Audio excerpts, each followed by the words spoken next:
Doctor Laxman గారు ఇప్పుడు మనకు వారి సందేశాన్ని ఇస్తారు.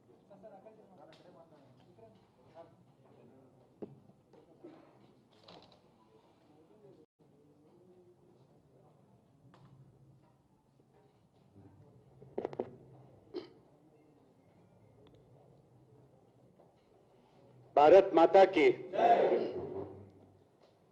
రాష్ట్ర ఓబీసీ మోర్చా అధ్యక్షులు మిత్రులు ఆలి భాస్కర్ గారు, భారతీయ జనతా పార్టీ రాష్ట్ర అధ్యక్షులు పార్లమెంట్ సభ్యులు మిత్రులు బండి సంజయ్ గారు, ఓబీసీ మోర్చా ప్రభారి ఇన్ఛార్జిగా వ్యవహరిస్తున్నటువంటి పార్టీ సీనియర్ నాయకులు మాజీ శాసనసభ్యులు ఎండల లక్ష్మీనారాయణ గారు, భారతీయ జనతా పార్టీ సంఘటన మంత్రి శ్రీనివాస్ గారు,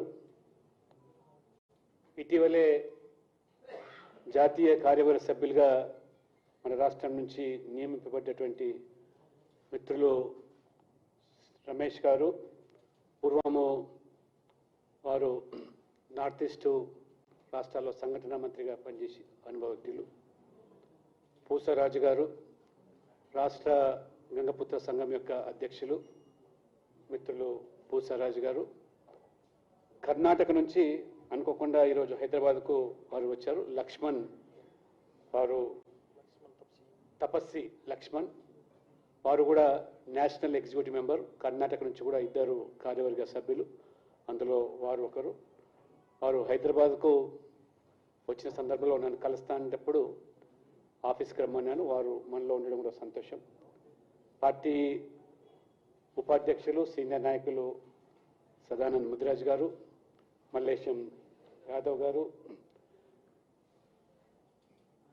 శ్రీకాంత్ గౌడ్ గారు, రాష్ట్ర పదాధికారులు, జిల్లా అధ్యక్షులు, కార్యవర్గ సభ్యులు, ప్రధాన కార్యదర్శులు, చాలా సంతోషం. రెండవసారి తెలంగాణ రాష్ట్ర ఓబీసీ మోర్చా కార్యవర్గ సమావేశాలు నిర్వహిస్తాం.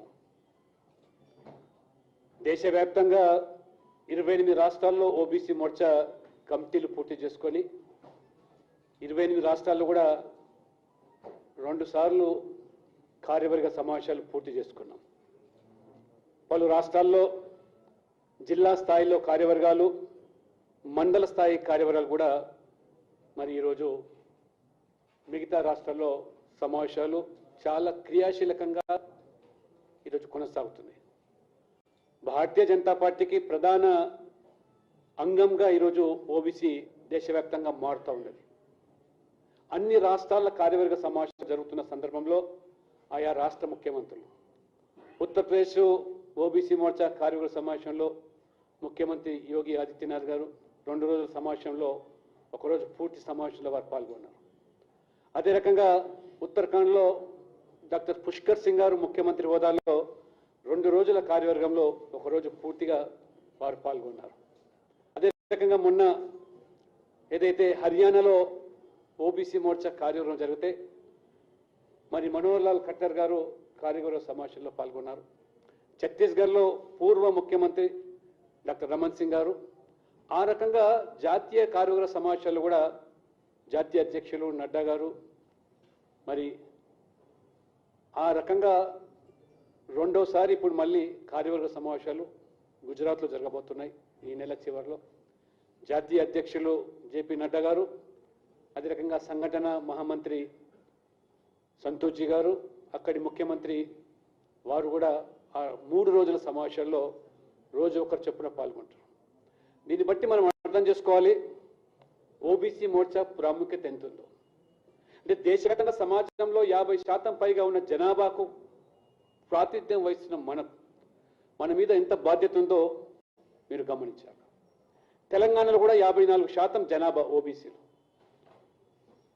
మరి 100 పైగా ఉన్న కులాలు, అందులో మరి బీసీలు, ఎంబీసీలు, సంచార జాతులు, ఈ 3 వర్గాల కలయిక ఇక్కడ బీసీలు. కాబట్టి ఈ అన్ని వర్గాలను బీజేపీకి చేరువ చేస్తూ బీజేపీ కూడా ఆ వర్గాల చెంతకు చేరే విధంగా మన యొక్క కార్యక్రమాలు, ప్రణాళికలు, సంస్థాగతంగా కూడా పార్టీని రాష్ట్ర స్థాయి నుంచి జిల్లా స్థాయికి, మండల స్థాయికి, శక్తి కేంద్ర ఇన్ఛార్జీలు మనము నియమించే వరకు ఆ యొక్క సంఘటన పూర్తి చేసుకున్నట్టయితే జాతీయ స్థాయి నుంచి ఓబీసీల కోసం ప్రత్యేకంగా నరేంద్ర మోడీ ప్రభుత్వం తీసుకుంటున్నటువంటి చరిత్రాత్మకమైనటువంటి సాహసోపేతమైనటువంటి నిర్ణయాలతో పాటు ఈ వర్గాల సంక్షేమం కోసం ఏ పథకాలైతే దాదాపు మరి 52 మంత్రిత్వ శాఖలు 380 పైగా సంక్షేమ కార్యక్రమాల పథకాలు ఈ సమాజంలో నుండి పేద వర్గాల కోసం, బడుగు వర్గాల కోసం, బలహీన వర్గాల కోసం, దళితుల కోసం, యువకుల కోసం ప్రవేశపెట్టినటువంటి ఈ పథకాలను అమలుకు మరి ఓబీసీ మోర్చా క్రియాశీలకంగా క్షేత్రస్థాయి నుంచి పనిచేసిన నాడే అది మనకు సాధ్యమవుతుంది. ఈరోజు చాలా అంశాలు తెర మీదకి వస్తూ ఉన్నాయి. ఓబీసీ మోర్చా కార్యకర్తగా, నాయకుడిగా ఇవాళ మనము పూర్తి ఆత్మవిశ్వాసంతో ఈ 7 సంవత్సరాల్లో నరేంద్ర మోడీ ప్రభుత్వము ఈ సమాజంలో 54% ఉన్న జనాభాకు ఈ 75 సంవత్సరాల స్వాతంత్ర దేశంలో ఏ ప్రభుత్వాలు కానీ, ఏ ప్రధానమంత్రి కానివ్వండి తీసుకున్నటువంటి నిర్ణయాలు చరిత్రాత్మకమైనటువంటి నిర్ణయాలు, చాలా మరి ప్రాముఖ్యత సంతరించుకున్న నిర్ణయాలు, అనేక దశాబ్దాలుగా బీసీలు సంఘటితంగా పోరాటం చేస్తున్నటువంటి ఆ సమస్యలను పరిష్కార రూపంలో చేయడమే కాకుండా చట్టరీత్యా కూడా నిర్ణయాలు తీసుకున్నటువంటి ప్రభుత్వం ఏదైనా ఉందంటే అది నరేంద్ర మోడీ ప్రభుత్వం మాత్రమే, బీజేపీ ప్రభుత్వం మాత్రమే. 75 సంవత్సరాల స్వాతంత్ర దేశంలో 60 సంవత్సరాలు ఈ దేశాన్ని కాంగ్రెస్ పార్టీ పాలించింది. ఈ 60 సంవత్సరాల్లో ప్రధానంగా 40 సంవత్సరాల పైగా ఒకే కుటుంబం, పండిత్ జవహర్ లాల్ నెహ్రూ 17 సంవత్సరాలు ప్రధానమంత్రిగా ఉన్నారు, ఇందిరాగాంధీ 11 సంవత్సరాల పైగా, రాజీవ్ గాంధీ, ఈ రకంగా 40 సంవత్సరాలు ఒక కుటుంబం పాలించి 60 సంవత్సరాలు ఈ దేశాన్ని కాంగ్రెస్ పాలిస్తే ఏ ఒక్క నిర్ణయం కూడా స్వాతంత్రం వచ్చిన తర్వాత బీసీలకు సానుకూలంగా తీసుకున్న నిర్ణయం ఒక్కటి కూడా లేదు, దాఖలాలు లేదు. ఇది మనం గర్వంగా చెప్పాలి. ఓబీసీ మోర్చా కార్యకర్తలుగా గంట పదంగా ఇవాళ ఏదైతే మోదీ గారు అంటున్నారో చెప్పన్ ఇంచ్ ఛాతీ తన్కర్ లోగోं के बीच में మనం ఏదైతే చెప్పాల్సిన అవసరాలు ఉన్నాయో అది చెప్పాల్సిన అవసరం ఉంది.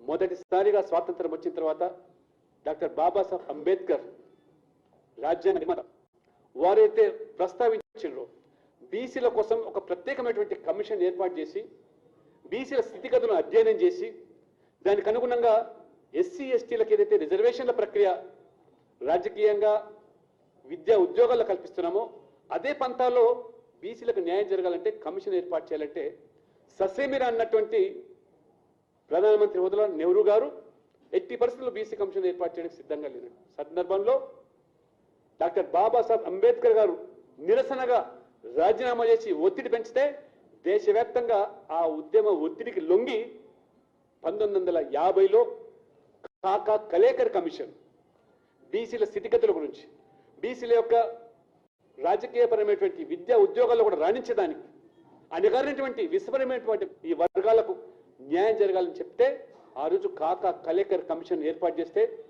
53లో నివేదిక ఇచ్చారు. 1953లో నివేదిక ఇస్తే కాకా కలేకర్ కమిషన్ ఏనాడు కూడా ఆ కమిషన్ గురించి పార్లమెంట్లో చర్చించకుండా కనీసం దాని మీద వాళ్ళ సిఫార్సుల అమలుకు ఏ ఒక్క ప్రయత్నం కూడా చేయకుండా దాదాపు 6 సంవత్సరాలు దాన్ని పక్కన పెట్టి చెత్తపుట్టలో చివరి పడేసినారు. ఇది కాంగ్రెస్ యొక్క బీసీల పట్ల ఉన్నటువంటి చిత్తశుద్ధి. కాకా కలేకర్ కమిషన్ బుట్ట దాఖలు చేస్తే మళ్ళీ కాంగ్రెస్ హయాంలో ఏనాడు కూడా బీసీల స్థితిగతుల గురించి, అభ్యున్నతి గురించి కమిషన్ ఏర్పాటు చేసిన దాఖలా లేదు. 17 సంవత్సరాలు నెహ్రూ గారు, 11 సంవత్సరాలు ఇందిరాగాంధీ, రాజీవ్ గాంధీ మళ్ళీ వారు అధికారులు వచ్చిన బీసీల పట్ల కేవలం ఓటర్లుగానే పరిగణించారు తప్పితే ఏనాడు కూడా బీసీల రిజర్వేషన్ అంశం వస్తే ఏనాడు కూడా కనీసం దానికి అనుకూలంగా వివరించిన కాంగ్రెస్. ఇది కాంగ్రెస్ చరిత్ర. బీసీ గురించి మాట్లాడే నైతిక హక్కు ఇవాళ కాంగ్రెస్ లేదని మనం ఇవాళ చెప్పాల్సిన బాధ్యత ఓబీసీ నాయకుల మీద ఉంది. తర్వాత మండల్ కమిషన్ 1979లో ఏర్పాటైంది. మండల్ కమిషన్ జనతా పార్టీ హయాంలోనే ఆ రోజు వాజ్పేయి గారు, అద్వానీ గారు ఆ ప్రభుత్వాలు భాగస్వామి. మరి 50 నుంచి 79 వరకు ఏనాడు కమిషన్ల గురించి మాట్లాడిన కాంగ్రెస్ పార్టీ 79లో మండల్ కమిషన్ సిఫార్సులు వస్తే దానికి చివరికి ఆ రోజు కూడా అడ్డుపడ్డది కాంగ్రెస్ పార్టీ. మళ్ళీ ఆ యొక్క మండల్ కమిషన్ సిఫార్సులు అమలు ఎప్పుడు జరిగిందంటే విపి సింగ్ ఏదైతే ప్రధానమంత్రిగా జనతాదళ్ నేతృత్వంలో మళ్ళీ బీజేపీ సభ్యులు భాగస్వామిగా ఉన్న రోజులనే మండల్ కమిషన్ సిఫార్సుకు 93లో సిఫార్సులకు ఆ రోజు ప్రభుత్వం ఆమోదం వ్యక్తం చేస్తే మరి ఏనాడు కూడా కాంగ్రెస్ హయాంలో ఈ యొక్క కమిషన్ సిఫార్సులు మరి ఒప్పుకున్నటువంటి మండల్ కమిషన్ పార్లమెంట్లో చర్చకు వచ్చినప్పుడు ప్రతిపక్ష నాయకుడిగా రాజీవ్ గాంధీ స్వయంగా మండల్ కమిషన్ 27% రిజర్వేషన్లు కేంద్ర ప్రభుత్వ ఉద్యోగాల్లో కేంద్ర విద్యా సంస్థల్లో ఈ వర్గాలకు రిజర్వేషన్ కల్పించాలంటే ఆ రోజు ఇదే రాజీవ్ గాంధీ ప్రతిపక్ష నాయకుడి హోదాలో పార్లమెంట్లో ఆన్ రికార్డ్ ఈ రిజర్వేషన్లు వ్యతిరేకించినటువంటి party Bharatiya Janata party, Rajiv Gandhi Congress party, Rajiv Gandhi Congress party. ఏ విధంగా వాళ్ళకి నైతిక హక్కు ఉంది వాళ్ళ బీసీల గురించి మాట్లాడేది? ఒక్కనాడు కూడా మీరు బీసీల అభ్యున్నతి కోసం కానీ వాళ్ళ ఆకాంక్షలు నెరవేర్చడానికి ప్రయత్నించే మీరు మండల్ కమిషన్ విపి సింగ్ ఆ రోజు సిఫార్సు చేస్తే మీరు వ్యతిరేకించిన పార్టీ మీరు కాంగ్రెస్ పార్టీ, ఇవాళ బీసీల గురించి మాట్లాడేది నైతిక హక్కు మీకు లేదు. ఆ రోజు కూడా సుప్రీంకోర్టును ఆశ్రయించారు అనేక మంది. సుప్రీంకోర్టు స్పష్టమైన ఆదేశాలు ఇచ్చింది. ఒక క్రీమీ లేయర్ పద్ధతితోని ఒక నేషనల్ లెవెల్ ఒక బ్యాక్వర్డ్ క్లాస్ కమిషన్ ఏర్పాటు చేసి అప్పుడు ఈ 27% రిజర్వేషన్ అమలు చేయండి. కాబట్టి క్రీమీ లేయర్ అనేది కూడా పద్ధతి పెట్టండి. బీసీలో కూడా ఆర్థికంగా, సామాజికంగా, విద్యా పరంగా ఎదిగినటువంటి వాళ్ళను ఆ క్రీమీ లేయర్ పద్ధతికి తీసుకురండి. నాన్ క్రీమీ లేయర్కి మాత్రమే ఈ రిజర్వేషన్ వర్తించడానికి మరి చొరవ తీసుకోవాలని చెప్పి సుప్రీంకోర్టు ఆదేశాల మేరకు మరి 93 నుంచి రిజర్వేషన్లు అమలు అవుతున్నాయి బీసీల కోసం కేంద్ర ప్రభుత్వ ఉద్యోగాల్లో, అదే రకంగా విద్యా సంస్థలు. అయితే 93 తర్వాత 2014 వరకు నరేంద్ర మోడీ ప్రధానమంత్రి అయ్యే వరకు మళ్ళీ బీజేపీ అధికారులకు వచ్చే వరకు యూపీఏ 2004 నుంచి 14 వరకు ఉన్నది. మరి ఎవరైతే ఈ క్షేత్రీయ దళ్ ప్రాంతీయ పార్టీలు ఇవైతే వెనుకబడ్డ వర్గాలకు మేము వారి వర్గాల కోసమే పాట పడుతున్నామని చెప్పి ఏదైతే ఠేకేదార్ అనుకుంటున్నారో ఆ వర్గాలు కూడా అధికారంతో కొనసాగినప్పుడు కానీ ఆ పార్టీల మద్దతుతో, అది సమాజ్వాదీ పార్టీ, బసపా కానివ్వండి, లేకపోతే టీఆర్ఎస్ లాంటి పార్టీలు అధికారులు ఉన్నప్పుడు కూడా ఈ నేషనల్ బ్యాక్వర్డ్ క్లాస్ కమిషన్ కు ఏనాడు కూడా రాజ్యాంగ హోదా కల్పించిన పాపాన్ని పోయినటువంటి పార్టీలు ఈ కాంగ్రెస్, కమ్యూనిస్టులు, ఈ ప్రాంతీయ పార్టీ. 2014లోనే నరేంద్ర మోడీ వచ్చిన తర్వాత, అంటే దాదాపు 23 సంవత్సరాల తర్వాత నేషనల్ బ్యాక్వర్డ్ క్లాస్ కమిషన్ ఏర్పాటు అయిన తర్వాత పార్లమెంట్లో నరేంద్ర మోడీ గారు ఈ బ్యాక్వర్డ్ క్లాస్ కమిషన్ కోసం, రాజ్యాంగ హోదా కోసం బిల్లు ప్రవేశపెడితే అడ్డుకున్నది కాంగ్రెస్ పార్టీ పార్లమెంట్లో, అడ్డుపడ్డది వామపక్షాలు, అడ్డుపడ్డది ప్రాంతీయ పార్టీలు. లోక్సభలో బిల్లు నెగ్గింది. రాజ్యసభలో మరుసటి రోజు ప్రవేశపెడితే మోదీ గారు, అమిత్ షా గారు ఎన్ని రకాల ప్రయత్నాలు చేపించినా కానీ రాజ్యసభలో ఆ బిల్లు ఓడించారు. అంటే నేషనల్ బ్యాక్వర్డ్ క్లాస్ కమిషన్ కు కాన్స్టిట్యూషన్ స్టేటస్ వస్తే మనకు నిర్దేశించబడి 27% రిజర్వేషన్లు సక్రమంగా అమలు చేయని సంస్థ మీద, అధికారుల మీద, ప్రభుత్వాల మీద చట్టరీత్యా చర్యలు తీసుకునేటువంటి అధికారం ఉన్నటువంటి రాజ్యాంగ హోదా, ఎస్సీ కమిషన్, ఎస్టీ కమిషన్, అన్ని కమిషన్లకు ఇవాళ రాజ్యాంగ హోదా ఉన్నది. కానీ బీసీ కమిషన్ కు నరేంద్ర మోడీ ప్రభుత్వం అధికారులకు వచ్చే వరకు రాజ్యాంగ హోదా అంశాన్ని కూడా ప్రస్తావించినటువంటి పార్టీలు ఇవాళ బీసీల గురించి మాట్లాడుతుంది. రాజ్యసభలో ఆ బిల్లును ఓడిస్తే ఇదే సమాజ్వాదీ పార్టీ, ఇదే బీఎస్పీ, ఇదే ప్రాంతీయ పార్టీ టీఆర్ఎస్ పార్టీలు కనీసం మనకు ఆ రాజ్యసభలో సభ్యుల సంఖ్య లేని కారణంగా మనం ఓడిపోతే 1 సంవత్సరం కాలం పట్టింది మనకి. ఆ సెలెక్ట్ కమిషన్ పంపిస్తే భూపేందర్ యాదవ్ నేతృత్వంలో 1 ఇయర్ దాన్ని కష్టపడి మళ్ళీ మోదీ గారు, అమిత్ షా గారు మళ్ళీ ఏదో పంతాన పట్టి 1 సంవత్సరం తర్వాత మనకు రాజ్యసభలో సంఖ్య పెరిగిన తర్వాత మళ్ళీ లోక్సభలో, రాజ్యసభలో ప్రవేశపెట్టిన తర్వాత మనకు మొట్టమొదటిసారిగా నేషనల్ బ్యాక్వర్డ్ క్లాస్ కమిషన్ కు రాజ్యాంగ హోదా రావడము ఇవాళ మీరు చూస్తున్నారు. ఇవాళ మొదటిసారిగా in the history of Indian annals BJP ప్రభుత్వం ఒక రాజ్యాంగ సవరణ స్వాతంత్రం తర్వాత బీసీల కోసం జరిగిందంటే అది నరేంద్ర మోడీ ప్రభుత్వం హయాంలోనే కేవలం బీసీల ప్రయోజనాల కోసం మాత్రమే ఈ బ్యాక్వర్డ్ క్లాస్ కమిషన్ రాజ్యాంగం వచ్చింది. ఇక మన ప్రత్యర్థులు మాట్లాడుతూ ఉంటారు రాజ్యాంగం వస్తే సాధించింది ఏమిటని. రాజ్యాంగం హక్కు కమిషన్కి రావడం వల్ల మనం చూస్తున్నాం వల్ల ఆచార్య సభ్యుడు చైర్మన్ ఏ రకంగా ఏ సంస్థ ఏ అధికారులు దాన్ని సక్రమంగా అమలు చేయకపోతే సుమోటో కింద జ్యుడిషియల్ చర్యలు తీసుకుంటా ఉన్నారు. మీకు ఈ రాజ్యాంగ హోదా రాకపూర్వం 93 నుంచి అమలవుతున్న ఈ రిజర్వేషన్లు దేశవ్యాప్తంగా 27% ఎక్కడ కూడా 14-15% ఈ రిజర్వేషన్లు అమలుకు నోచుకున్న దాఖలాలు లేవు. 20% బీసీలకు రిజర్వేషన్ ఉన్నా అర్హులైన అభ్యర్థులు లేరని నెపంతోనో లేదా దాటవేసి కొన్ని సంస్థలు ధిక్కరించిన ఉల్లంఘించిన అడిగే నాదుడు లేడు కాబట్టి పట్టించుకున్న పాపాన పోలేదు. 14-15% మాత్రమే అమలవుతున్న 27% రిజర్వేషన్లు ఈ 14 నుంచి లేటెస్ట్ గా మొన్న ఢిల్లీలో మేము అంకెలు తీస్తే ఈ 7 సంవత్సరాల కాలంలో ఈ 14-15% ఇవాళ 22%కి 27% అమలుకు వచ్చింటే అది కేవలం నరేంద్ర మోడీ ప్రభుత్వం పుణ్యం అనే విషయాన్ని ఇవాళ మనం గమనించాలి. ఇది ఒక చరిత్రాత్మకమైన నిర్ణయం ఇవాళ. అంతేకాకుండా ఇవాళ భారతీయ జనతా పార్టీ బీసీలో కూడా దేశవ్యాప్తంగా 3000 పై చిలుకున్నటువంటి కులాలు గుర్తింపబడ్డ కులాల్లో ఏదో 30-40 కులాలకు మాత్రమే ఈ యొక్క ప్రగతి ఫలాలు దక్కుతున్నాయి, రిజర్వేషన్లు దక్కుతున్నాయి. మిగతా చిన్న చిన్న జాతులు ఎంబీసీలు సంచార జాతులు ఇవన్నీ కూడా ఆ ఆర్థికంగా సామాజికంగా ఎదిగినటువంటి బీసీలతో కూడా పోటీ పడలేకపోతున్నారు కాబట్టి అవకాశాలు రావటం లేదని చెప్పి ఏదైతే దేశవ్యాప్తంగా బీసీ సంఘాలు దశాబ్దాలుగా ఉన్నటువంటి ఈ డిమాండ్కు మొన్న నరేంద్ర మోడీ ప్రభుత్వం వెంటనే ఒక జస్టిస్ రోహిణి కమిషన్ ఏర్పాటు చేసి బీసీలో కూడా వర్గీకరణ భారతీయ జనతా పార్టీ చేపడుతుంది. క్లాసిఫికేషన్ ఖచ్చితంగా ఇవాళ మీకు ఒక్క సామాజిక వర్గమే 27%లో 15-16% ఇవాళ రిజర్వేషన్ పొందుతూ ఉన్నారు. మిగతా 11%లో కొన్ని సామాజిక వర్గాలు మాత్రమే 8-10 మాత్రమే. మిగతా సామాజిక వర్గాలు దరిదాపుల్లో లేవు.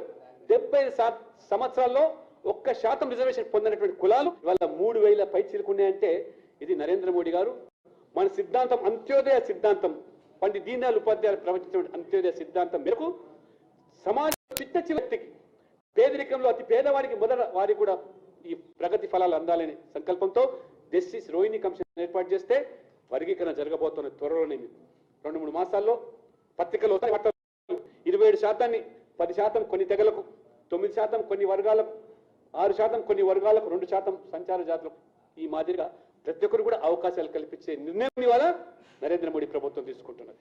అంతేకాదు ఫస్ట్ టైం ఇవాళ కేంద్రంలో చాలా మంది మన కొన్ని ప్రత్యర్థులు పార్టీలు కొన్ని సంఘాలు ప్రశ్నిస్తూ ఉంటాయి కేంద్రంలో మీకు బీసీ మంత్రిత్వ శాఖ లేదు, మంత్రి లేడని.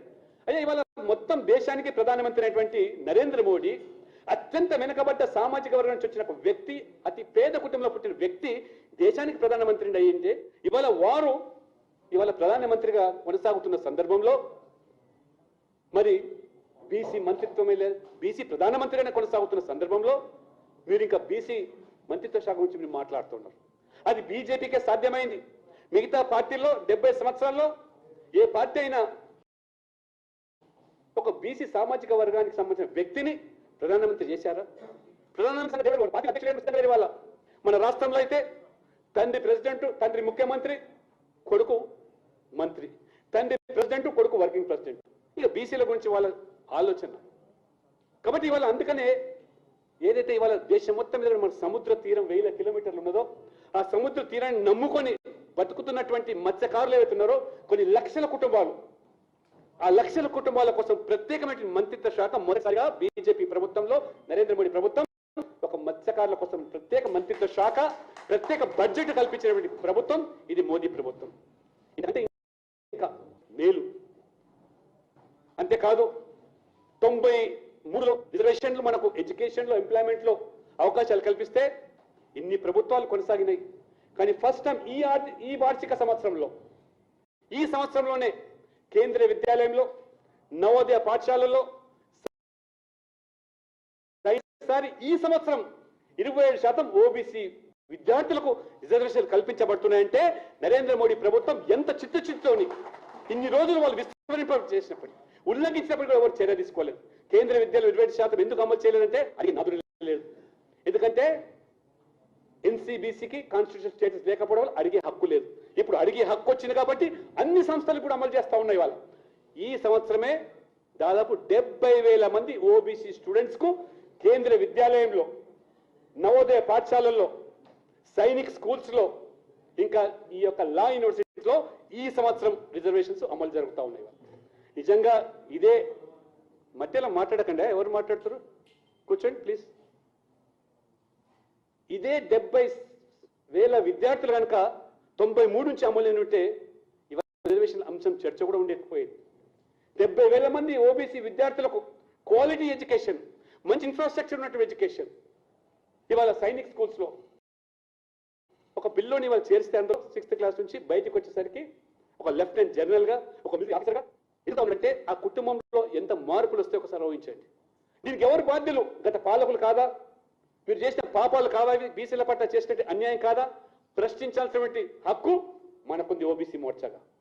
70,000 మందికి ఈ సంవత్సరం. అందుకనే మీరు గతంలో ఎంపీ దగ్గర సిఫార్సు, ఓబీసీ లేదు, ఏమీ లేదు, మా అబ్బాయికి సీటు కావాలంటే నేనే ఇక్కడ మన ఆఫీస్లో ఉండే సిబ్బందికి 14 మందికి మంత్రి సిఫార్సులో ఆ రోజు సీట్లు ఎంత గగనంగా ఉంది. ఇవాళ తక్కువ ఫీజు, క్వాలిటీ ఎడ్యుకేషన్, మంచి ఇన్ఫ్రాస్ట్రక్చర్ ఆ రకంగా. అందుకని నరేంద్ర మోడీ ప్రభుత్వం ఈ మధ్యలో ఎంపీ కోటా లేదు, మంత్రి కోటా లేదు, నేరుగా 27% రిజర్వేషన్లు, ఎస్సీలకు రిజర్వేషన్లు ఆ రకంగా పారదర్శకతో ఇవాళ కొనసాగుతుంది. అంతేకాదు మొదటిసారిగా ఆల్ ఇండియా మెడికల్ సీట్స్ లో అయితే undergraduate MBBS, postgraduate MD ఈ యొక్క సీట్లలో కూడా ఆల్ ఇండియా లెవెల్లో ఏదైతే రిజర్వేషన్లు అమలు జరగకుండా కొనసాగుతుంటే దాదాపు 1984 నుంచి ఇది ఆల్ ఇండియా లెవెల్లో జరుగుతున్న ఎగ్జామ్స్ లో అవకాశాలు లేవు. అనేక మంది దీని మీద ఉద్యమాలు చేశారు.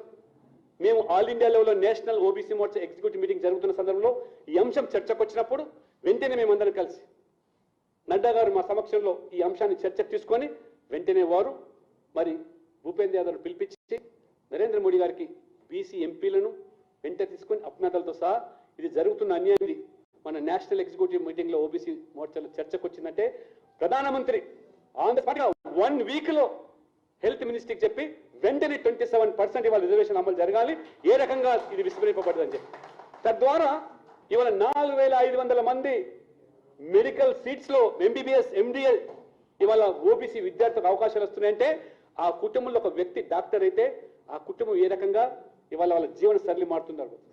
ఇవాళ ఓబీసీలకు 27% నీట్ ఎగ్జామ్ రిజర్వేషన్లే కాదు, ఆర్థికంగా వెనుకబడ్డ వర్గాలకు ఉన్నటువంటి, సామాజికంగా విస్మరింపబడ్డ వర్గాలకే కాకుండా ఈడబ్ల్యూఎస్ పేరు మీద 10% రిజర్వేషన్స్ మోదీ ప్రభుత్వం ఆదేశిస్తే ఈ సంవత్సరం అమలవుతుంది. 5,000 మంది ఓబీసీలు ఈడబ్ల్యూఎస్ కలిపితే ఇవాళ 5,000 మందికి అదనంగా ఎంబీబీఎస్, ఎండీలో సీట్లు లభ్యమవుతున్నాయి. ఇది మోదీ ప్రభుత్వం యొక్క పనితీరు. ఇంతకంటే చిత్తశుద్ధితో ఏ ప్రభుత్వం వివరిస్తుంది బీసీల పట్ల? ఇది 7 సంవత్సరాల కాలంలో 60 సంవత్సరాల్లో మీరు చేయలేని పనులు ఇవాళ ఈ యొక్క ప్రభుత్వం చేస్తా ఉన్నది. అంతేకాదు రాజకీయంగా కూడా ప్రభుత్వంలో పాలనలు కూడా భాగస్వాములు కావాలి. ప్రధానమంత్రి ఒక బీసీ సామాజిక వర్గానికి ఉన్నప్పటి వ్యక్తి కూడా అయినప్పటికీ మొదటిసారిగా 75 సంవత్సరాల స్వాతంత్రం తర్వాత మొదటిసారిగా కేంద్ర ప్రభుత్వంలో 27 మంది ఓబీసీ సామాజిక వర్గానికి సంబంధించినటువంటి మంత్రులను ఆ ప్రభుత్వంలో భాగస్వామ్యం చేయడం. ఆ 27 మందిలో 19 విభిన్న జాతులు, వివిధ రాష్ట్రాల నుంచి 15 రాష్ట్రాల నుంచి వాళ్ళ మంత్రివర్గంలో స్థానం కల్పించినటువంటి వ్యక్తి Narendra Modi. Never in the past, గత చరిత్రలో ఎప్పుడూ కాలేదు ఇది. 27 మందికి ఢిల్లీలో 27 మందికి ఓబీసీ మోర్చా ద్వారా సన్మానం చేస్తే మొత్తం దేశం విస్తుపోయింది, ఆశ్చర్యపోయారు. అంటే కనీసం నరేంద్ర మోడీ గారు ప్రధానమంత్రిగా పార్లమెంటులో బీసీ, ఎస్సీ, ఎస్టీ ఈ యొక్క మంత్రులు పరిచయం చేపిస్తామంటే అవకాశమైనటువంటి కాంగ్రెస్ పార్టీ, రాహుల్ గాంధీ, తద్వారా భారతీయ జనతా పార్టీ ఆ రకంగా ఆశీర్వాద యాత్ర పేరు మీద ఈ యొక్క వర్గాలకు సన్మానం కల్పించే రీతిలో ఆ రకంగా అన్ని సామాజిక వర్గాలు బీజేపీని వాళ్ళ సొంతం చేసుకుని మా వాడి వాళ్ళ కేంద్రంలో మంత్రి ఉన్నాడని ఆ రకంగా 27 మంది ఓబీసీలకైతే 12 మంది ఎస్సీలకు, 8 మంది ఎస్టీలకు, 11 మంది మహిళలకు, 5 మంది మైనార్టీలకు. మైనార్టీ అంటే కాంగ్రెస్ భాషలో ఒక ముస్లింలు మాత్రమే. కానీ నరేంద్ర మోడీ ప్రభుత్వం హయాంలో మైనార్టీలు అంటే ముస్లింలతో పాటు ఇవాళ సిక్కులు, జైనులు, క్రిస్టియన్స్ 5 మందికి భాగస్వామ్యం కల్పించి మైనార్టీలకు నిర్వచనం మార్చేసిన ప్రధానమంత్రి అది నరేంద్ర మోడీ. ఎస్సీలకు మురుగన్ తమిళనాడులో మన అసెంబ్లీ ఎన్నికల్లో పోటీ చేస్తే ఓడిపోయి సంబంధించిన వ్యక్తి అని చెప్పి ఎంచుకొని దక్షిణ ప్రాంతం నుంచి మురుగన్ వాళ్ళ కేంద్రంలో మంత్రివర్గంలో స్థానం కల్పించిందంటే ఇది నరేంద్ర మోడీ ప్రభుత్వం. సామాజిక న్యాయం అంటే దాని నిర్వచనం మహిళలు, ప్రతిభ ఉన్న వాళ్ళు, అనుభవమైన వాళ్ళు, విద్యావంతులు వీళ్ళందరూ కూడా. కాబట్టి ఇది నరేంద్ర మోడీ ప్రభుత్వం తీసుకున్న నిర్ణయం.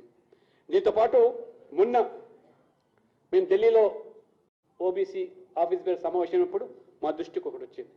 దేశవ్యాప్తంగా కేంద్ర విశ్వవిద్యాలయాలు 42 పైగా ఉన్నాయి. వాళ్ళ సెంట్రల్ యూనివర్సిటీస్ మొత్తం ఈ 70 సంవత్సరాల్లో 9 మంది మాత్రమే ఓబీసీ సంబంధించిన వాళ్ళు ప్రొఫెసర్లుగా కొనసాగుతున్నారు.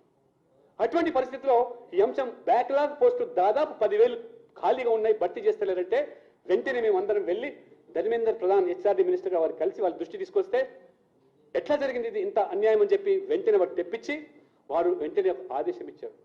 విత్ ఇన్ 1 yearలో ఈ బ్యాక్లాగ్ పోస్టులన్నీ కూడా భర్తీ కావాలి. ఓబీసీకి సంబంధించిన ప్రొఫెసర్లు, అసిస్టెంట్ ప్రొఫెసర్లు 10,000 మంది ఏదైతే ఖాళీ భర్తీ చేయాలని ఆదేశం ఇవ్వడం కాకుండా ఎవ్రీ 3 months నాకు రిపోర్ట్ చేయాలి. ఈ శాఖ ఎన్ని భర్తీ చేశారు, ఎన్ని మిగిలిపోయినాయి ఈ సంవత్సరంలో ఈ భర్తీ చేయాలంటే 75 సంవత్సరాలు 9 మంది ఓబీసీ ప్రొఫెసర్లు ఇవాళ 9,000, 10,000 చేరుకుంటున్నారంటే ఇది మోదీ ప్రభుత్వం యొక్క మరి చదువు. ఈ రకంగా ప్రభుత్వంలో ఉన్నటువంటి మరి మంత్రులు ఏ రకంగా ఈరోజు స్పందించి పనిచేస్తున్నారో దానికి ఓబీసీ మోర్చా ఏ రకంగా బాధ్యత తీసుకుంటారో మనం గర్వపడుతున్నాం ఇవాళ. అంతేకాదు ఇవాళ అన్నిటికంటే ముఖ్యంగా ఇవాళ చర్చ జరుగుతూ ఉన్నది. ఏ జాతి, ఏ సామాజిక వర్గం, ఏది బీసీ. కాబట్టి మన కొంతమంది ప్రత్యర్థులు బీసీ గణాంక వివరాలు చేపట్టాలి దేశవ్యాప్తంగా. అంటే 31 తర్వాత స్వాతంత్రం వచ్చిన తర్వాత ఏ పార్టీ కూడా ఇంతవరకు ఈ యొక్క బీసీ గణాంక వివరాలు చేపట్టలేదు. ఆ పార్టీతో కలిసి కొంతమంది ఇవాళ బీసీ సంఘాలు ప్రశ్నిస్తూ ఉంటే ఆవేదన కలుగుతుంది. నేను మన ఢిల్లీలో ఉన్నప్పుడు చూశాను, హుజురాబాద్లో ఒక పక్కన టీఆర్ఎస్, ఒక పక్కన కాంగ్రెస్ను పెట్టుకొని బీసీ సంఘాల నాయకులు మాట్లాడుతున్నారు. ఇవాళ మీరు బీసీల గణాంక వివరాలు చేయకపోతే హుజురాబాద్లో బీసీ ఓట్లు వేయాలని చెప్పి వారు పిలుపునిస్తూ ఉన్నారు. కనీసం మీకు చిత్తశుద్ధి ఉండాలి. ఇవాళ నరేంద్ర మోడీ ప్రభుత్వం ఇంత కట్టుబడి ఉండి చిత్తశుద్ధితోని ఇన్ని చరిత్రాత్మకమైనటువంటి సాహసోపేతమైన నిర్ణయాలు తీసుకొని ముందుకు పోతా ఉంటే బీసీ గణాంక వివరాలు చేపట్టలేని నెపంతో ఏ కాంగ్రెస్ అయితే ఈ 60 సంవత్సరాల అధికారంలో ఏనాడు కూడా క్యాస్ట్ బేసిస్ సెన్సస్ చేయనటువంటి పార్టీని పక్కన పెట్టుకొని మాట్లాడుతూ ఉంది. ఏ టీఆర్ఎస్ పార్టీ అయితే వాళ్ళ సమగ్ర కుటుంబ సర్వే పేరు మీద మొత్తం రాష్ట్ర వ్యాప్తంగా కర్ఫ్యూ విధించి అటువంటి వాతావరణం నిర్మించి ఆ రోజు పశువులు, జంతువులు అన్ని లెక్కలు తీసుకొని బీసీలు కూడా లెక్కలు తీసుకొని సర్వే చేసిన మీరు దాన్ని పబ్లిష్ చేయకుండా ఉన్న పార్టీతో అండగా ఉండి మీరు మాట్లాడుతుంటే బాధ కలుగుతూ ఉంది, ఆవేదన కలుగుతూ ఉన్నది. ఇవాళ భారతీయ జనతా పార్టీ బీసీ గణాంకాలు చేపట్టిన కులాల వారిగా మాకు అభ్యంతరం లేదు. కానీ దాంట్లో పరిపాలనా పరంగా ఉన్నటువంటి ఇబ్బందులు, న్యాయపరమైన చిక్కులు, సాంకేతికమైన ఇబ్బందులు గత చరిత్ర కాంగ్రెస్ పార్టీ 2011లో చిదంబరం హోంమంత్రి ఉన్నప్పుడు ఈ యొక్క కులాల వారిగా జనాభాలు తీస్తామని చెప్పి లెక్కలు తీసి ప్రైవేట్ ఏజెన్సీలకు 5,000 కోట్లు ఖర్చు పెట్టి ఏ రకంగా వారు మోసం చేశారు.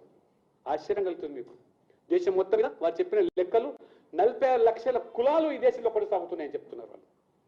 ఒక మహారాష్ట్రలో 4,80,000 కులాలు ఉన్నాయని, ఒక హర్యానాలోనే 50,000 కులాలు ఉన్నాయని, అందులో 5,000 బీసీ కులాలు ఉన్నాయని మండల్ కమిటీ చెప్పింది. ఇప్పటి వరకు 3,000 బీసీ కులాలు ఉన్నాయని. ఒక మీరు హర్యానాలో 5,000 బీసీ కులాలు ఉంటే ఇది ఎట్లా సాధ్యమవుతుంది? అంతేకాదు ఇవాళ ఓబీసీ సెంట్రల్ లిస్ట్ వేరు, వివిధ రాష్ట్రాల్లో ఉండే బీసీలు వేరు. ఇవాళ దేశవ్యాప్తంగా నేను తిరుగుతున్నాను కాబట్టి 16 రాష్ట్రాలు తిరిగాను. వైశ్యులు బీహార్లో ఓబీసీలు, బ్రాహ్మణులు ఉత్తరాఖండ్, ఉత్తరప్రదేశ్లో కొన్ని ప్రాంతాల్లో ఓబీసీ. ఇవాళ మన రాష్ట్రపతి కోయిలీ సమాజం వారు ఉత్తరప్రదేశ్లో ఎస్సీ సామాజిక వర్గం. మహారాష్ట్రలో ఇక్కడ మన సదానంద్ ముద్రాజ్ సంఘం వారు ఇక్కడ బీసీలు. కాబట్టి ఇవాళ ఇంత కాంప్లెక్సిటీ ఉన్న పరిస్థితుల్లో నేషనల్ లెవెల్లో ఎట్లా సాధ్యం? ఇది ఇబ్బంది ఉన్నది. ఎందుకంటే ఇవాళ డిమాండ్లు ఉన్నాయి. పటేల్ గుజరాత్లో బీసీ సామాజికం కావాలని, అదే రకంగా ఆంధ్రలో కాపులు బీసీలో కలపాలని, అదే రకంగా ఇవాళ జాట్లు హర్యానాలో బీసీలో కలపాలని, లింగాయతులు కర్ణాటకలో బీసీలో కలపాలి. ఈ రకమైన డిమాండ్లు ఉన్నాయి. కాబట్టి నేషనల్ లెవెల్లో ఏ ఒక్క సామాజిక వర్గం ఇది బీసీ అని చెప్పే పరిస్థితి లేదు. కాబట్టి అంతేకాదు మీరు చేసిన తప్పిదాలు, మీరు చేసిన పాపం వల్ల 46 లక్షల కులాలు ఉంటే ఏ కులాన్ని తగ్గించి వాళ్ళు బీజేపీ చూపించగలుగుతుంది? 50,000 బీసీ కులాలు ఒక రాష్ట్రంలో చూపిస్తే ఏ రకంగా చేస్తాం? కాబట్టి ఈ రకంగా మన భుజాల మీద తుపాకులు పెట్టి కాల్చే ప్రయత్నం చేస్తే బీజేపీ కులాల వారికి వ్యతిరేకం కాదు. కానీ ఇప్పుడు సాధ్యం కాదు. దానికి పూర్తి అధ్యయనం జరగాలి. మీరు రాష్ట్రాల వారిగా చెప్పండి. రాష్ట్రాల వారిగా ఏ రాష్ట్రంలో ఏ కులము ఏ బీసీలకు వస్తుందో తెలుసు మీకు కాబట్టి. దానికి సంబంధించినటువంటి మన పార్లమెంట్లో కూడా యాక్ట్ అమెండ్ చేసి ఈ కేంద్ర ప్రభుత్వం మేము పెట్టుకోము తల మీద ఏ కులాన్ని బీసీగా కలపాలనో ఆ రాష్ట్రాలకి హక్కులు కల్పించేటువంటి చట్టాన్ని మొన్న పార్లమెంట్ సవరించిన ప్రభుత్వం నరేంద్ర మోడీ ప్రభుత్వం. ఇలా పటేల్ బీసీ ఇవ్వాలన్నా లేదా, లింగాయట్లకు బీసీ ఇవ్వాలన్నా లేదా, జాట్లకు బీసీ ఇవ్వాలన్నా లేదా ఆ రాష్ట్రాలు తెలుసుకోండి. అది మేము కేంద్ర బడ్జెట్ పెట్టుకోమని చెప్పి ఫ్రీ పవర్స్ ఫుల్ పవర్స్ ఇవాళ రాష్ట్రాలకు ఇచ్చారు. కాబట్టి మీరే ఈ రాష్ట్రాల వారిగా మీరు కులాల వారిగా లెక్కలు చెప్పండి. బీసీ జనాభా గణన చెప్పండి. మేము సిద్ధంగా ఉన్నాం. ఇది మనం లైన్ తీసుకున్నాం. బట్ దయచేసి ఓబీసీ మోర్చా నాయకులు ఏమాత్రం మనం సంకోచించొద్దు. ఈ సంఘాలు కొంతమంది వారు మాట్లాడుతున్నారు బీజేపీ బీసీ జనాభా ఎందుకు తీసుకురాలేదు. ఉన్న ఇబ్బందులు ఇవి వాస్తవాలు. ఈ కాంగ్రెస్ పాపం ఇవాళ ఎందుకు ప్రశ్నించారు మీరు కాంగ్రెస్ పార్టీని? ఎందుకు ప్రశ్నించారు టీఆర్ఎస్ పార్టీని? సమగ్ర కుటుంబ సర్వే చేసి ఎందుకు 54% ఉన్న బీసీలని చెప్పి అసెంబ్లీలో చెప్పిన ముఖ్యమంత్రి ఎందుకు పబ్లిష్ చేయరు ఇవాళ? అంటే రాజకీయకరమైన కారణాలతో మీరు వాళ్ళని మోసం చేస్తూ ఇవాళ మమ్మల్ని ప్రశ్నించి హుజురాబాద్లో ఓట్లేదంటే ఇవాళ బీసీలందరూ కూడా తిప్పి కొట్టినారు, బుద్ధి చెప్పారు. కాబట్టి ఓబీసీ మోర్చా నాయకులుగా మనం కూడా గర్వంగా ఇవాళ చెప్పాల్సిన బాధ్యత. మనం చేసిన పనులేంటిది? కాంగ్రెస్ ఏ రకంగా మోసం చేసింది, దగా చేసింది బీసీలను, ఏ రకంగా టీఆర్ఎస్ ఇవాళ బీసీలను అడ్డుపట్టుకొని చేస్తుందో ఇవన్నీ అంశాలు కూడా చెప్పాల్సిన బాధ్యత ఉందని చెప్పి ఈ సందర్భంగా కోరుతూ, అదే రకంగా nobody tribes, semi nobody tribes first time Narendra Modi ప్రభుత్వం వచ్చిన తర్వాత ఇలాంటి కమిషన్ రిపోర్ట్లు తెప్పించి కమిషన్ ఏర్పాటు చేసి కమిషన్ సిఫార్సు మేరకు ఇవాళ ప్రత్యేకమైన వెల్ఫేర్ బోర్డు కేంద్రంలో ఏర్పాటు చేశాం. దానికి బడ్జెట్ ఇచ్చాం. ఆయా రాష్ట్రాలు అమలు చేయాలంటే ఇంతవరకు తెలంగాణ దానికి చలి లేదు, చప్పు లేదు. ఈ సంచార జాతులు ఏ వస్తాయో మీరు చెప్పమంటే మన ముఖ్యమంత్రి ఎంబీసీలు అన్నాడు. ఆ ఎంబీసీలు ఏ కులాలు ఏ జాతులు 1000 కోట్ల బడ్జెట్ అన్నాడు, 3 కోట్లు కూడా ఖర్చు పెట్టలేదు. కాబట్టి ఇది ఈ పరిస్థితి. కాబట్టి ఇవాళ ఫస్ట్ టైం ఇవాళ సంచార జాతుల కోసం కూడా ప్రత్యేక కమిషన్ ఏర్పాటు చేసి కమిషన్ సిఫార్సు మేరకు ఇవాళ బడ్జెట్ ఇచ్చి వెల్ఫేర్ బోర్డు బట్టి వాళ్ళ కోసం ఇవాళ ప్రయత్నం చేస్తూ ఉంటే ఇది నరేంద్ర మోడీ ప్రభుత్వం. మీరు ఎందుకు చేస్తలేరు? ఈ రాష్ట్రాలు ప్రశ్నించాల్సిన బాధ్యత మన మీద ఉన్నది. అదే రకంగా ఎంబీసీలు కూడా ఈ వర్గీకరణ వల్ల చాలా స్పష్టంగా చెప్తున్నాను ఇవాళ వెంకటేష్ గారు మీరు ఈ న్యాయం జరుగుతుంది. ఎంబీసీల పేరు మీద వాటా కొంతమంది అయితే ఇంతవరకు పొందుతున్నారో మిగతా కులాలు ఆ కులాల నుంచి వాళ్ళ వర్గీకరణ వల్ల ఎంబీసీలకు కూడా రిజర్వేషన్లు అమలయ్యే పరిస్థితి జస్టిస్ రోహిణి కమిషన్ సిఫార్సు తర్వాత వస్తున్న విషయాన్ని ఘనంగా గర్వంగా చెప్పాల్సిన అవసరం ఎంబీసీ కార్యకర్తలుగా బీసీ కార్యకర్తలుగా మేము. ఇంకా అనేకమైన విషయాలు చెప్పుకుపోతా ఉంటే చాలా ఉన్నాయి. వాళ్ళు పబ్లిక్ సెక్టర్ యూనియన్లో ఉండేటువంటి వాళ్ళకు ఇంతకుముందు రిజర్వేషన్లు వాళ్ళ పిల్లలకు మోదీ ప్రభుత్వం వచ్చిన తర్వాత పబ్లిక్ సెక్టర్ అండర్టేకింగ్లో పనిచేసే వర్కర్స్ పిల్లలకు ఇవాళ రిజర్వేషన్స్ ఇస్తా ఉన్నాం. 4th క్లాస్ ఎంప్లాయీ రిక్రూట్మెంట్లో ఇంటర్వ్యూ పేరు మీద వాళ్ళను డిస్క్వాలిఫై చేశారు. మోదీ వచ్చిన తర్వాత నథింగ్ డూ, ఇంటర్వ్యూ లేదు, రిటర్న్ టెస్ట్ మార్కుల ద్వారానే ఉద్యోగాలు ఇవ్వాలన్నారు. ఆ రకంగా ఇవాళ స్కాలర్షిప్స్, మెట్రిక్, పోస్ట్ మెట్రిక్ ఇలాంటి అనేకమైనటువంటి నిర్ణయాలతో ఈ ప్రభుత్వం పోతా ఉంటే ఇక తెలంగాణ విషయంలో ఇంతకుముందు చెప్పారు మన యొక్క భాస్కర్, ఈ యొక్క కుల వృత్తుల వారికి దళిత బంధు గురించి మాట్లాడుతున్నారు. ఇవాళ ప్రశ్నించాలి ఓబీసీ మోర్చా కార్యకర్తలు. ఇవాళ కమ్మరి, కుమ్మరి, వడ్రంగి, చాకలి, నాయకి ఎందుకు ఈ బంధు పెట్టారు? ఇవాళ బీసీ బంధు కాదు. ఇవాళ కులాల వారిగా బంధు డిమాండ్ చేయాల్సిన బాధ్యత ఓబీసీ మోర్చా మీద ఉంది. ఇవాళ కమ్మర్ల కోసం ఇవాళ ఆధునీకరించడానికి మీరు ఇవాళ ఆదుకోవాల్సిన బాధ్యత ఉంది. కుమ్మరులను ఆదుకోవడానికి మీరు ఆధునీకరించడానికి మీరు 10 లక్షల అవసరం ఉంది. ఇవాళ నాయలు, వాషర్మెన్, దోబీలు వాళ్ళకి ఇవాళ ఆధునీకరించడానికి వాళ్ళకు డబ్బు అవసరం ఉంది, పెట్టుబడి అవసరం ఉంది. మీరు బీసీ కార్పొరేషన్ పెట్టారు. దాదాపు 3 సంవత్సరాల నుంచి ఒక్కరికి ఇచ్చినట్టు పాపాన పోలేదు. ఇవాళ రుణాలు లేవు, ఇవాళ మీరు సబ్సిడీ లేదు. మీ బీసీ బంధు కాకుండా ఇవాళ కులాల వారిగా కుల వృత్తుల మీద ఉన్నటువంటి వర్గాలు ఏ కుల వృత్తి మీద ఉన్నారో కమ్మర్లు, కుమ్మర్లు, చేనేత, గీత, మత్స వీళ్ళకి రాజకీయంగా ఎదిగేదానికి అది పంచాయతీలో కానీ, మండల్లో కానీ, జిల్లా పరిషత్లో కానీ, మున్సిపాలిటీలో కానీ, కార్పొరేషన్లో కానీ 34% రిజర్వేషన్లు ఆ రోజు మహానుభావుడు కల్పిస్తే మొన్న నువ్వు వచ్చిన తర్వాత ఏం చేశావు? సుప్రీంకోర్టు 50% సీలింగ్ పెట్టిందని చెప్పి ఎవరు కోత విధించావు? అంటే బీసీలు అమాయకులు, ప్రశ్నించే గొంతులు లేవు, అడిగే వాళ్ళు లేదు. ఈ సంఘాలు మరి ఎందుకు దాని మీద ఉద్యమం చేయలేదు, పోరాటం చేయలేదు? 34% ఉన్న స్థానిక సంస్థల రిజర్వేషన్లను అనేక జిల్లాల్లో 18% కుదించారు. ఇంతకంటే దారుణమైన ఉందా? ఎందుకు ఈ సమాజం స్పందించలేదు? ఎందుకు మా హక్కులను కాల్చి ప్రభుత్వాన్ని నిలదీయలేనటువంటి విషయాన్ని ఇవాళ ఓబీసీ మోర్చా భుజానెత్తుకొని 34% రిజర్వేషన్ అమలు కోసం కట్టుబడి ఉన్నాం. అది సాధించే వరకు మన బదిప్పము రాజీపడం అనేటువంటి ఉద్యమానికి మీరు తెలియజేయాల్సిన బాధ్యత ఓబీసీ మోర్చా మీద. ఇవాళ ముస్లింలను ఓబీసీలో కలిపేసి బీసీలో కలిపేసి బీసీల హక్కులు వాటాలు కాజేస్తూ ఉంటే స్వయంగా హైదరాబాద్లో 50 డివిజన్లో బీసీలకు ఉంటే 32 మంది వాళ్ళ ఎంఐఎం ముస్లింలు బీసీల పేరు మీద కార్పొరేట్ చలామణి అవుతుంటే ఈ టీఆర్ఎస్ పార్టీ మొత్తం ఈ మస్జిద్కు లొంగి వాళ్ళకు పనిచేస్తూ బీసీల వాటాను కాజేస్తూ ఉంటే తన్నుకుపోతా ఉంటే మొత్తం బీసీ సమాజం ఎందుకు ప్రసిద్ధి లేదు. కానీ బీసీ సమాజానికి ఇవాళ బాధ్యత మనది. ఓబీసీ మోర్చా బీజేపీ మేము ఉన్నాం మీకు అండగా. మీకు న్యాయపరమైన వాటా కలిగే వరకు పోరాడతామని 34% హైదరాబాద్లో కూడా ఈ ముస్లింల పేరు మీద ఓబీసీలు ఏదైతే ఇవాళ కలుపుతున్నారో మొత్తం ముస్లిం సమాజాన్ని ఓబీసీలు కల్పిస్తున్నారు. ఇవాళ ఏదో కొంతమంది వృత్తుల మీద ఉన్నటువంటి కొంతమంది అంటే సరే, కానీ మొత్తం ఇవాళ మొత్తం సమాజమే బీసీ సర్టిఫికేట్ తీసుకొని రాజకీయంగా, విద్యాపరంగా, ఉద్యోగపరంగా మన వాటా కాజేస్తుంటే వీళ్ళంతా కూడా ఓటు బ్యాంక్ రాజకీయాలు పాల్పడి ఏ రకంగా అన్యాయం చేస్తున్నారో ప్రశ్నించాల్సిన గొంతుకగా ఓబీసీ మోర్చా కార్యకర్తలు మారాల్సిందిగా నేను కోరుతూ, అంతేకాకుండా ఇవాళ 3 లక్షల ఉద్యోగాలు ఖాళీ ఉన్నాయి. సరే, మీ లెక్క ప్రకారంగా 1,91,000 బిస్వాల్ కమిటీ నివేదిక దాదాపు 2 లక్షల వరకు ఖాళీ ఉంటే మనకు 25% రిజర్వేషన్ అంటే ఎన్ని ఉద్యోగాలు రావాలి? బీసీలకు ఎన్ని ఉద్యోగాలు రావాలా? మీరు దాదాపు ఇన్ని ఉద్యోగాలను పక్కన పెట్టి మనం మోసం చేస్తూ ఉంటే బీసీ మోర్చా సహించే ప్రసక్తి లేదు. వెంటనే ఖాళీలు భర్తీ చేయండి, బీసీల రిజర్వేషన్ నింపండి అని చెప్పి డిమాండ్ చేయాల్సిన అవసరం ఉంది.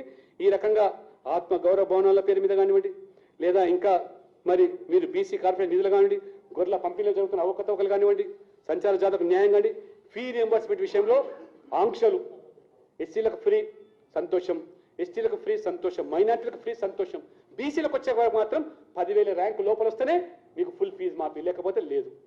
కాబట్టి ఇన్ని సమస్యలు ఉన్నాయి, ఇన్ని అంశాలు ఉన్నాయి. కాబట్టి ఓబీసీ మోర్చా దీని పూర్తి బాధ్యత తీసుకొని 7 సంవత్సరాల్లో మోదీ ప్రభుత్వం చేసినటువంటి బీజేపీ బీసీలకు అనుకూలం విధానాలు ఏ రకంగా గతంలో కాంగ్రెస్ పార్టీ మోసం చేస్తూ వస్తుందో, టీఆర్ఎస్ పార్టీ తెలంగాణలో బీసీలు అణిచివేస్తుందో రాజకీయంగా, అదే రకంగా మిగతా అన్ని రంగాల్లో ఈ అంశాలు తీసుకొని మనం పోరుబాట పట్టాల్సిన అవసరం ఉంది.